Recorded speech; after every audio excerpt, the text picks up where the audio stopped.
Government schools और अस्पताल जहां बच्चे और जो पीड़ित लोग हैं वो आते हैं अस्पताल में। घटनाओं को कोई बचा नहीं सकता, लेकिन घटनाओं को अगर पहले से ध्यान में दिया जाए तो उसके ऊपर कार्रवाई हम ज़रूर कर सकते हैं। तो हमारे स्कूल की जिम्मेदारी रहती है, प्रशासन की जिम्मेदारी रहती है कि उसको संज्ञान में ले। कभी कभी प्रशासन के पास या स्कूल के मैनेजमेंट के पास पैसा होता है, कभी नहीं होता जर्जर को ठीक करने का। जीवन के साथ लापरवाही करेंगे, जर्जर भवन को हम नज़रअंदाज करेंगे तो सख्त कार्रवाई होगी। सबसे पहले सभी को मेरे तरफ से नमस्कार, जय माई की। मेरा नाम स्वप्निल वानखेड़े है। मैंने स्कूलिंग मेरी जवाहर नवोदय विद्यालय से गवर्नमेंट स्कूल से की हुई है पूरी।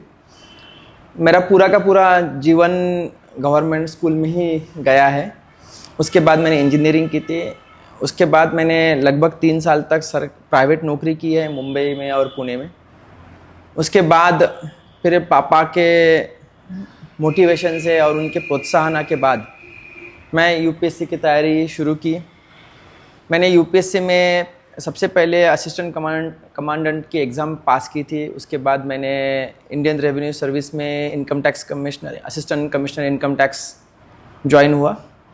उसके बाद फिर आईएएस में मुझे मध्य प्रदेश कैडर मिला। मध्य प्रदेश कैडर मेरे होम कैडर के बाद पहली ही चॉइस थी, जो मुझे भगवान की आशीर्वाद से मिल गया था। सर, मेरी नज़र में आपके द्वारा पहली कार्रवाई भांडेर में की गई थी और वहाँ एक स्कूल की दीवार गिर गई थी, जहाँ एक महिला प्रधानाध्यापक को आपने शायद कार्रवाई करके हटाया था। और आपकी कार्रवाई की अभी 1 महीना भी नहीं हुआ, मुझे देखने को मिला कि अभी फिलहाल में 27 जुलाई को राजस्थान में एक स्कूल की दीवार छत गिर गई, जिसमें कई मासूमों की जान चली गई। तो उस दिन मुझे लगा कि आपने पहले से ही 1 महीने पहले मतलब इतनी अच्छी कार्रवाई करी।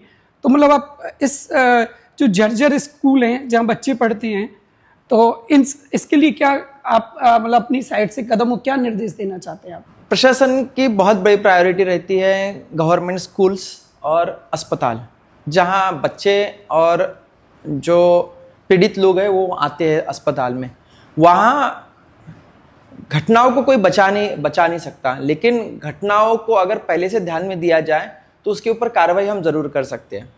ये देखने में आया है कि स्कूल की जब कोई भी दीवार ख़राब हो जाती है, जर्जर हो जाती है, तो हमारे स्कूल की जिम्मेदारी रहती है, प्रशासन की जिम्मेदारी रहती है कि उसको संज्ञान में ले और बच्चों को वहाँ से सुरक्षित जगह पे शिफ्ट कराएं।